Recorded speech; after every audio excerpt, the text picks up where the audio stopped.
أعوذ بالله من الشيطان الرجيم.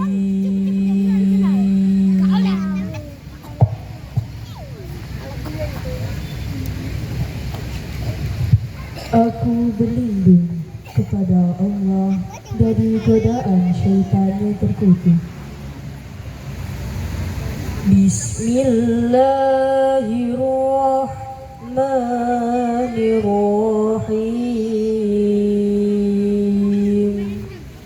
Dengan menyebut nama Allah yang Maha Pengasih lagi Maha Penyayang. Utlu ma uhiya ilaika minal kitabi wa aqimis shalah.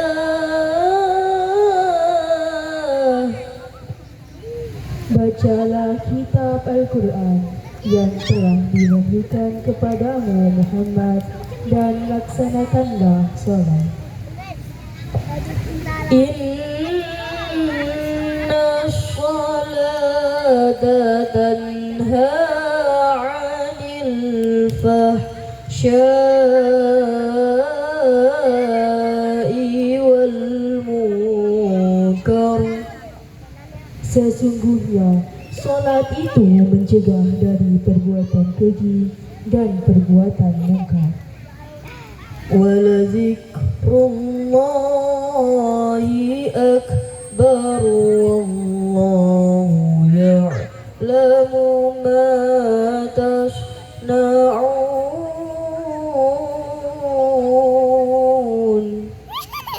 Dan ketahuilah, mengingat Allah, yakni solat itu lebih besar keutamaannya dari ibadah yang lain.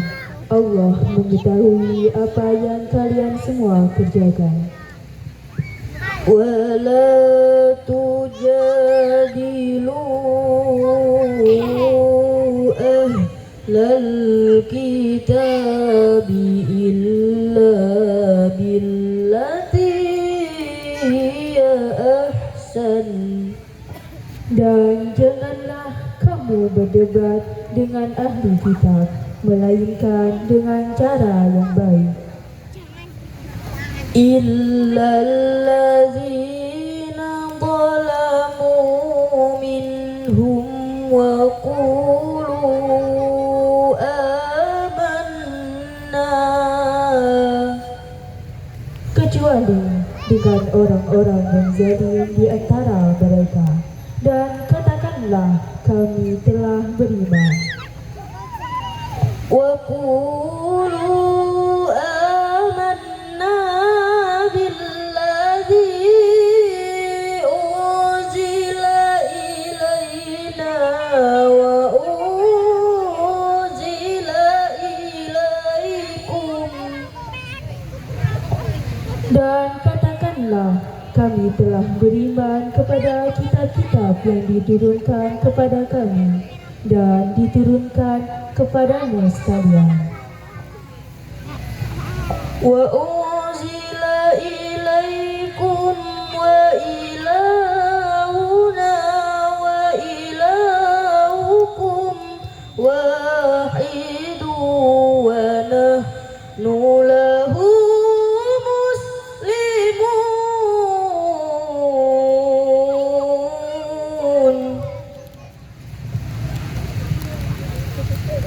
Tuhan kami dan Tuhanmu sekalian satu, dan hanya kepadanya kami berserah diri.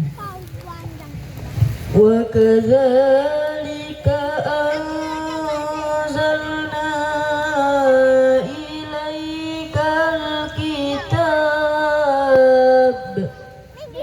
Dan demikianlah kami turunkan kitab Al-Quran kepadamu. Fallazina atainahumul kitaba yu'minuna bih. Adapun orang-orang yang telah kami berikan kitab, yakni Taurat dan Injil, mereka beriman kepadanya. Wa min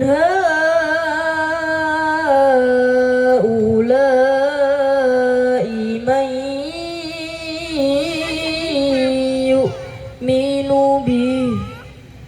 Dan di antara mereka, yakni orang-orang kafir Mekah, ada yang beriman kepadanya. Wa ma yajhadu bi ayatina illal kafirun.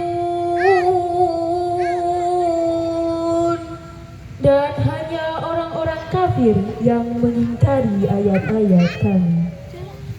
Wa ma kunta tatlu min qablihi min kitabin wa la takhutu bi yaminika idzal lartabal mubtilun.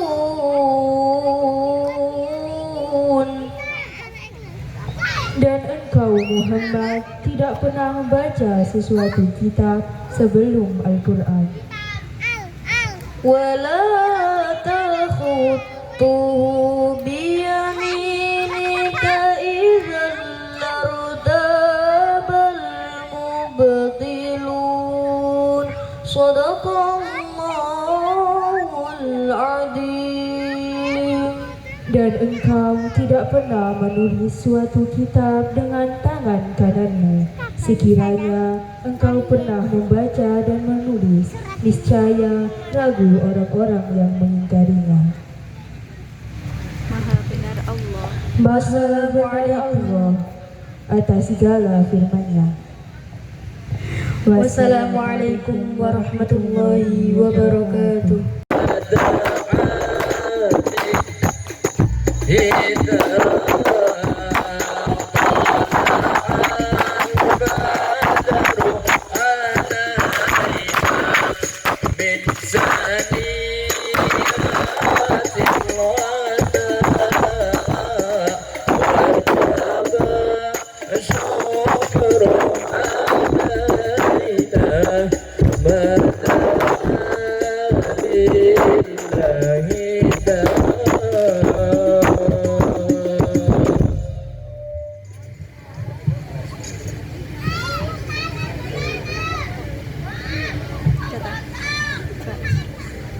A'udzu billahi minasyaitonir rajim.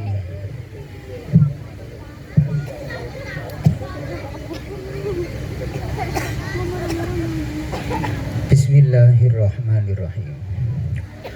Assalamualaikum warahmatullahi wabarakatuh. Assalamualaikum warahmatullahi wabarakatuh.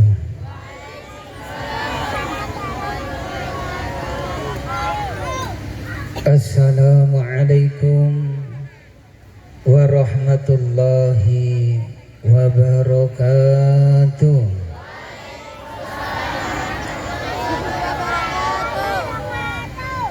Alhamdulillah. Alhamdulillahilladzi khalaqal mauta wal hayata liyabluwakum ayyukum ahsanu amala wa huwal azizul ghafur.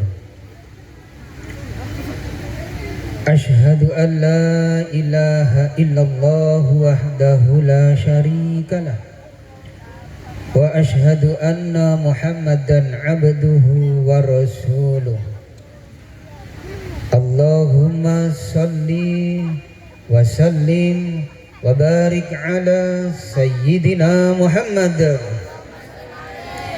wa ala alihi wa ashabihi ajma'in wa man tabi'a lahum bi ihsanin ila yaumiddin.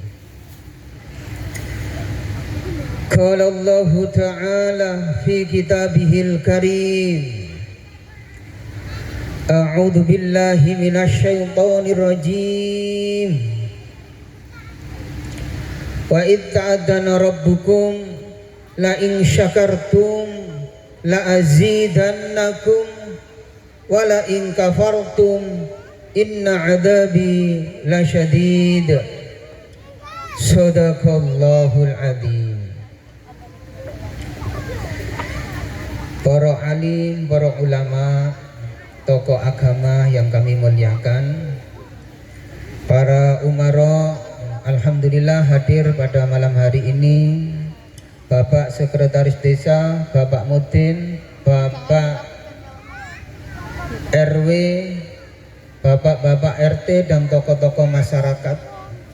Semoga beliau betul-betul membawa umat, membawa masyarakat Sumoyono menjadi dusun yang baldatun thayyibatun warabun ghafur. Serta ibu-ibu, bapak-bapak, muga-muga kula lan panjenengan sedaya dimuliakan dening Gusti Allah. Bapak-bapak, ibu-ibu ingkang minulya, dalam rangka doa bersama sekaligus menjelajahi napak tilas perjuangan para leluhur kita di dalam mewujudkan bangsa Indonesia yang merdeka. Mari kita mengingat-ingat peristiwa demi peristiwa hingga Indonesia itu merdeka. Walaupun tidak lengkap, paling boten kerangka-kerangka perjuangan beliau-beliau. Bapak-bapak, ibu-ibu ingkang minulya, bangsa Indonesia awalnya kedatangan bangsa asing itu dari India, sehingga berpengaruh adanya agama Hindu dan Buddha, kerajaan Hindu dan Buddha, sampai abad terakhir adanya kerajaan Mojopahit. Setelah itu Mojopahit hancur. Kehancuran Mojopahit memunculkan putra-putra dari Raden Brawijaya. Satu di antara mereka putranya adalah Raden Fatah, putra Mojopahit terakhir Raden Brawijaya, sehingga berdiri kerajaan Demak Islam tahun 1478, dan kerajaan ini diresmikan oleh Sunan Ampel Surabaya. Berarti Sunan Ampel hidup di masa era kerajaan Islam. Setelah itu kerajaan Pajang, lanjut kerajaan Mataram Islam yang jaya pada masa kerajaan Sultan Agung Hanyokrokusumo Panoto Agomo ing Ngalogo. Pada waktu kerajaan Demak, mulailah orang-orang yang serakah datang ke Nusantara. Kok dikatakan orang serakah? Orang India tidak ada penjajahan orang India. Arab tidak ada penjajahan dari orang Arab. Padahal Arab abad ke-7 sudah datang ke Indonesia. Tidak ada penjajah dari Arab. India, Arab, dan juga negara-negara Gujarat atau negara Irak, Iran datang ke sini bukan dikatakan penjajah. Tapi pada tahun 1511 mulai Portugis datang. Portugis berdagang mendatangkan keserakan di situ. Selanjutnya 1512 Spanyol datang. Spanyol datang dengan jeda waktu kurang lebih 70 tahun. 1598 Belanda datang. 1598 1602 Belanda membentuk organisasi yang sangat menguntungkan Belanda sendiri, namanya VOC. Nah, VOC itu perkumpulan dagang sesama pedagang Belanda, kurang lebih berjalan 200 tahun. Hingga tahun 1799 VOC baru dibubarkan. Nah, mulai inilah keserakan orang Belanda. Mulai inilah orang-orang Belanda itu mulai mempengaruhi dalam segala bidang. Karena apa? VOC sendiri punya hak, satu diantaranya adalah membikin tentara, membuat uang. Semua perdagangan harus disetorkan kepada VOC, sehingga pedagang Cina, pedagang Arab merasa rugi. Orang Cina, orang Arab akhirnya bersatu dengan orang Indonesia. Ternyata lama-lama VOC juga hancur. Ternyata Belanda juga kalah di Indonesia, dikalahkan oleh Inggris. Sehingga pada tahun 1811 hingga 1816 Indonesia dijajah oleh Inggris. Ketika dijajah oleh Inggris, Inggris juga terkalahkan oleh Belanda lagi, sehingga Belanda kembali ke Indonesia mendirikan negara baru namanya Hindia Belanda, yang mana di situ penguasa mutlak adalah orang-orang Belanda. Bapak-bapak, ibu-ibu ingkang minulya, mulai 1816 sampai kapan Belanda itu di Indonesia? Ternyata Belanda di Indonesia diakhiri pada tanggal 20 Maret 1942. Jepang datang ke Indonesia. Ketika Jepang datang ke Indonesia, Jepang ini luar biasa pinternya. Tentara dibagi-bagi, bagian Jawa Timur, Jawa Tengah, Sumatera, Kalimantan, Sulawesi, Sumatera, sehingga Belanda tidak berkutik sama sekali, nggak bisa ngelawan. Kalau sebelumnya kan Pangeran Diponegoro ngelawan sendiri untuk Jawa, Cut Nyak Din untuk Aceh, sehingga bela kelompok-kelompoknya sendiri. Istilahnya adalah hanya primordialisme, bela bolone dewe-dewe. Tetapi ketika Jepang datang ke Indonesia, maka Belanda tidak berkutik, menyerah tanpa syarat di Kalijati. Nah, dari situlah Jepang datang ke Indonesia dengan segala bujuk rayunya, maka orang Indonesia juga menerima dengan baik. Kenapa kok menerima dengan baik? Ketika Jepang datang ke Indonesia, pamflet-pamflet ini disebar, tulisan-tulisan ini disebar. Hei rakyat Indonesia, aku iki pemimpinmu, aku iki di situ ada gerakan namanya 3A. Jepang Cahaya Asia, Jepang Pelindung Asia, Jepang Pemimpin Asia. Sehingga ibu-ibu, bapak-bapak, salah satu tokoh di antara para alim ulama sampai menyatakan Jepang inilah Imam Mahdi kita, Jepang inilah pemimpin kita, Jepang inilah saudara tua kita. Nah, setelah bergaul dengan baik, maka rakyat Indonesia juga direkrut jadi tentara. Ada yang jadi Sainendan, Kaibodan, Heiho, macam-macam sesuai dengan bidangnya masing-masing. Ternyata ulama khawasul khawas terus berdoa kepada Allah. Karena apa? Ketika zaman Belanda ada kerja paksa namanya kerja rodi, ini masih bayaran. Masih kadang-kadang dikasih gogolan, kadang-kadang dikasih ya uang pesangon, masih dikasih.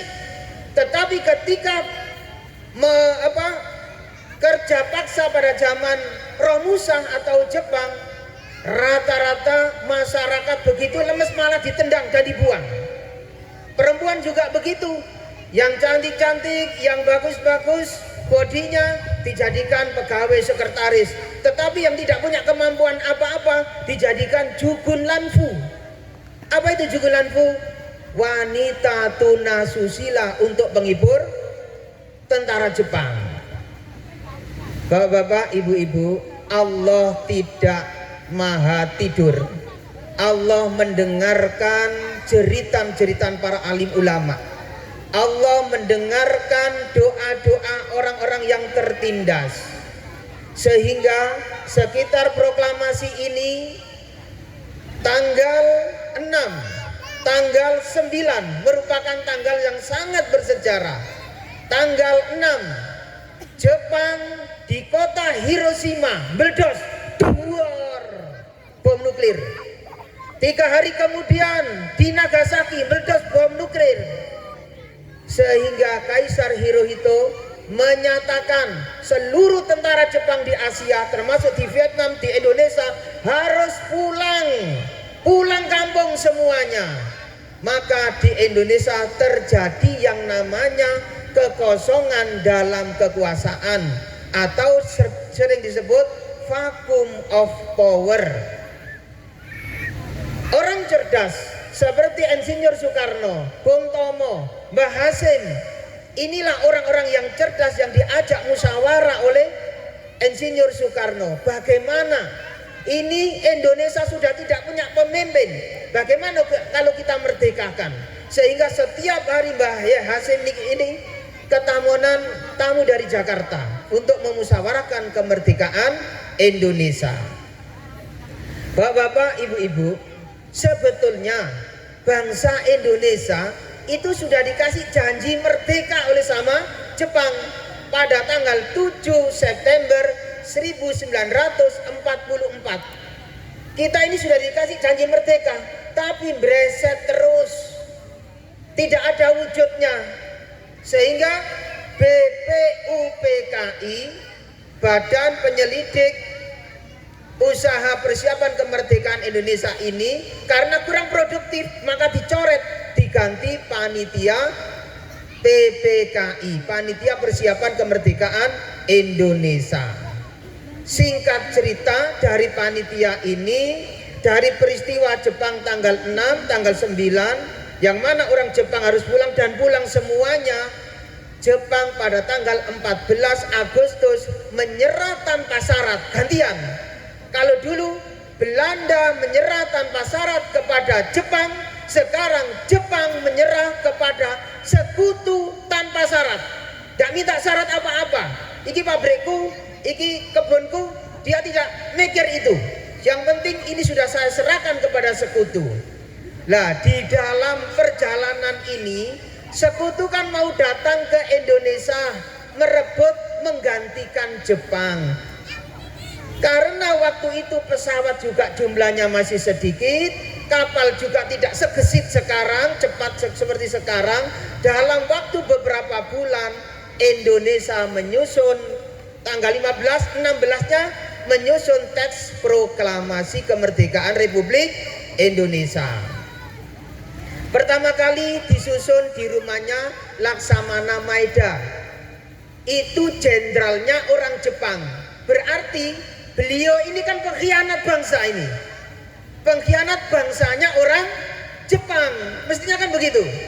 Tetapi Pak Karno dipersilakan. Monggo, Bung Karno, Bung Hatta, Subarjo, Soekarni, monggo, musyawarah di rumah saya untuk memerdekakan Indonesia. Silakan disusun teks proklamasi. Lah, Bung Karno waktu itu beliau kan lahir tahun 1901. Indonesia waktu itu kan tahun 45, berarti beliau kan umur 44. Beliau termasuk golongan tua. Ternyata golongan muda tidak menghendaki terus rapat di situ. Atas pertimbangan apa? Kalau kita rapat di rumahnya orang Jepang, berarti kemerdekaan Indonesia ini termasuk dipengaruhi, diberi hadiah oleh Jepang. Makanya salah satu anggota PETA nyusul Bung Karno naik helikopter ke daerah Kerawang, dibawa ke Bekasi, dibawa ke Kerawang, dibawa ke Desa Rengas, Dengklok. Itu tanggal 16 malam. Dimusyawarahkan di sana dalam rangka apa? Dalam rangka memurnikan bahwa perjuangan bangsa Indonesia bukan pemberian penjajah. Kemerdekaan Indonesia bukan seperti Malaysia. Malaysia merdeka sekarang iya, tapi setiap tahun Malaysia kirim sodako, kirim upeti ke Inggris hingga hari ini.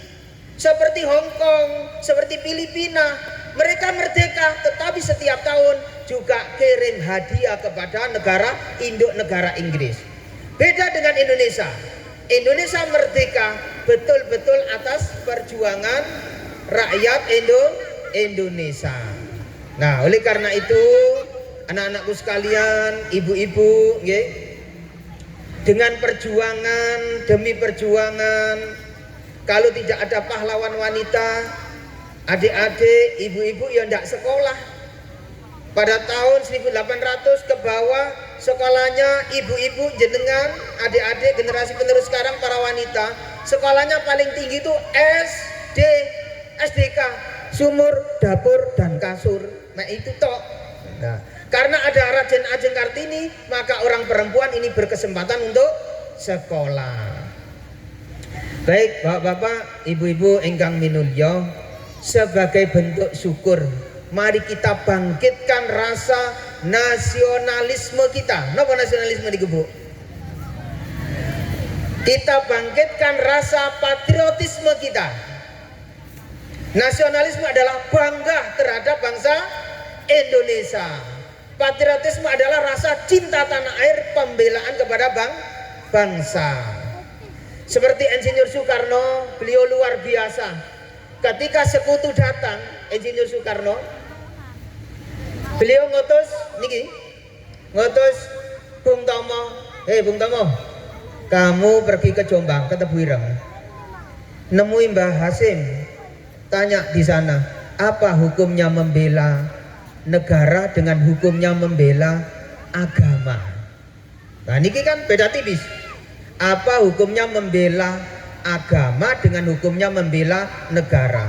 Sama Mbak Yai Hasim dipikir 3 hari 3 malam, nggih poso Pak. Dia dipikir ya poso ya tafakur 3 hari 3 malam. Wis ben-ben awakmu rene. Muncul kalimat yang sangat luar biasa. Hubbul waton minal iman. Itu bukan hadis dari Mbak Yai Hasim itu. Hubbul waton minal iman. Cinta tanah air sebagian dari iman. Mbah Hasim tidak diam begitu saja. Begitu hari 1 minggu kemudian para tokoh NU tingkat kabupaten diundang. Jombang, Mojokerto, Banyuwangi, Jember, Madiun, Trenggalek dijadikan satu di Surabaya, musyawarah. Musyawarah hasilnya adalah adanya perintah resolusi jihad yang sekarang menjadi hari santri 22 Oktober. 22 Oktober resolusi jihad digalangkan, para pendekar-pendekar pesantren dikirim ke Surabaya. Tanggal 24 Oktober sekutu datang. Padha karo kula marani gepok kan ngoten. Bagi sekutu kan ngoten. Bapak-bapak, ibu-ibu ingkang minulya, di dalam peperangan mempertahankan Indonesia, ketika sekutu datang, Masya Allah, tercatat oleh sejarah, kurang lebih para syuhada ini 6.000 orang tercatat yang meninggal dunia. Kok semerap nih diparingi semerap dosen pada waktu kuliah. 6.000 orang, dorong sing nang laut, dorong sing melpunduk. Napa niku? Jembatan Merah gak dihitung. Niku sing teridentifikasi kurang lebih 6.000 orang meninggal dunia. Makanya Mbak Yai Hasim mau memutuskan resolusi jihad niki nangis terus nangis bahwa ini korbannya banyak sekali, banyak orang kehilangan suami, banyak anak muda yang meninggal dunia. Ternyata ya betul, ketika mempertahankan Surabaya 10 November ternyata kurang lebih 6.000 orang meninggal dunia. Mudah-mudahan kula lan panjenengan sedaya sebagai generasi penerus tidak tinggal diam. Ya le, sing cilik sekolah yang temenan, nek sekolah kali turuan. Ya. Sekolah sing temen, sing disiplin. Kenapa sih Belanda 350 tahun? Nek sampean hitung, ayo dihitung 100 terus 50. 100 3 generasi, 100 lagi 3 generasi. 300 tahun 9 generasi, ditambah 50 tahun 11 generasi. Belanda ada di Indonesia laknatullah. Coba di Denanyar ada kuburan Cina, di Mojoagung ada kuburan Cina katanya, di Kandangan ada kuburan Cina, di Batu ada kuburan Cina, di Singosari ada kuburan Cina. Bukan kuburan Cina, kuburan Belanda, Bu. Kuburan Belanda. Cina jumlahnya sedikit. Terus nek jenengan teng Pantura, teng Jakarta, kok banyak kuburan jejer-jejer? Geniku korbane Romusa, geniku korbane kerja rodi dikubur lo pinggir-pinggir niku. Ya, mudah-mudahan kula lan panjenengan sedaya amanah untuk bangsa Indonesia. Allahumma amin. Ngapunten sedaya kekurangan. Wallahul muwaffiq ila aqwamit thoriq. Wassalamualaikum warahmatullahi wabarakatuh.